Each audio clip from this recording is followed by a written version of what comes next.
Today I'm going to be telling you 15 super important tips when you're using green screen. So let's get started.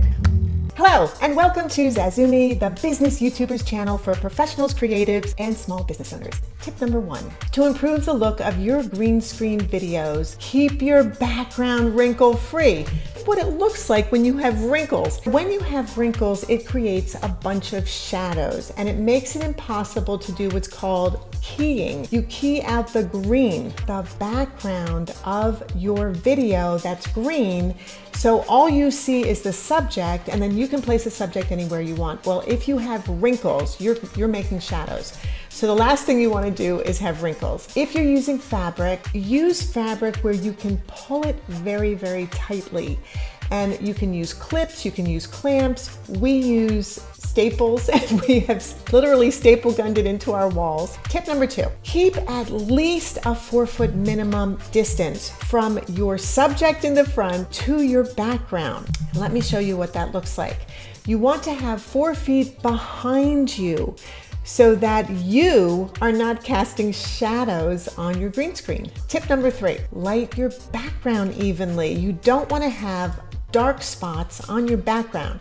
This is a great example of lighting a background evenly. Tip number 4, light everything. You want to light your subject in the foreground and you also want to light your background. And the reason for that is because you don't want your background to be super, super dark. You just want it to be enough that it separates you, the subject, from the background behind. This is what it looks like. This is a really great setup for green screen. You have 2 lights at 45-degree angles that are lighting up the background.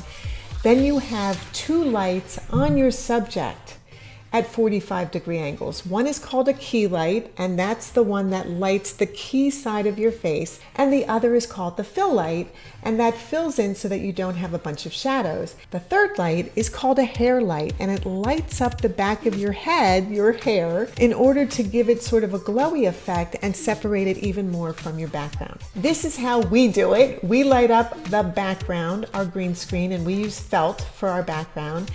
And then we light the subjects, which are ourselves, in front, and we stay at least a minimum of 4 feet away from our background. Tip number 5, focus on the foreground subject. You need to be sure that your camera is focused on you.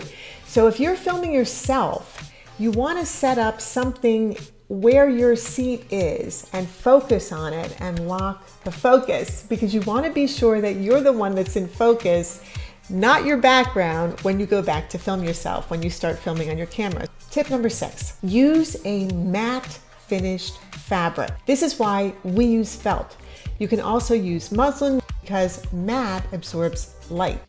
Number 7, light your background fabric 3/4 darker than the key light on you. And the reason for that is because it makes you stand out more. So your background is slightly darker than you and you are slightly lighter and you stand out more.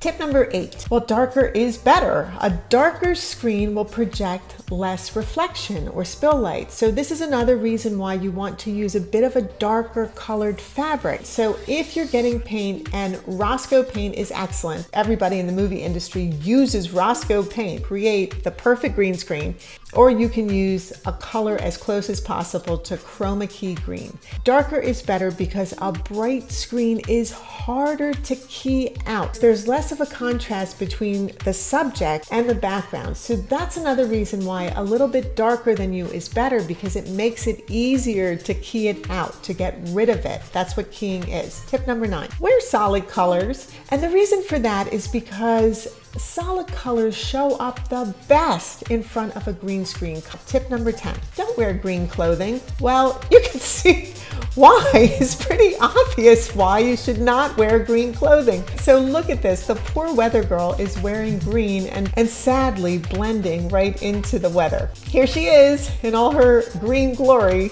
Tip number 11, don't cast shadows. So be sure to look at your lighting and see if you're casting shadows. If you're too close, you need to be a minimum of 4 feet from your green screen. Tip number 12, do not wear shiny patterned clothing.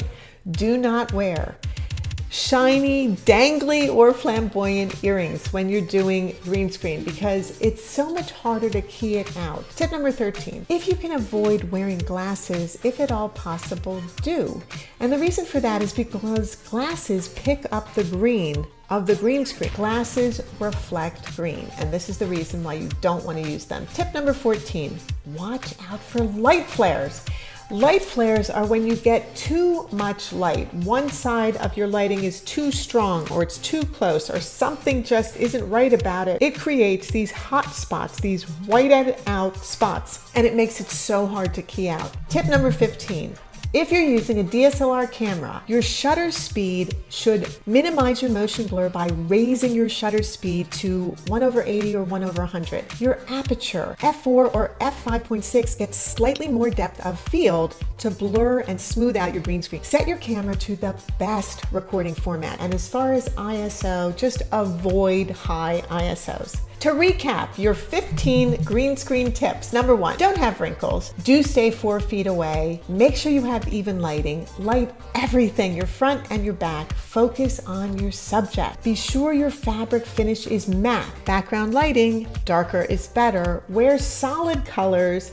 Don't wear green. Try not to cast any shadows. Don't wear anything shiny, especially things that will pick up the green in them. Glasses, anything like that. Look for light flares. And if you're using a DSLR camera, use the right settings. If you want more information on the equipment that you see, go to the links below this video in the description below, and you can click any one of them to go and look at and discover a lot of information about green screen equipment. Next time, I'm going to be talking about using green screen for business.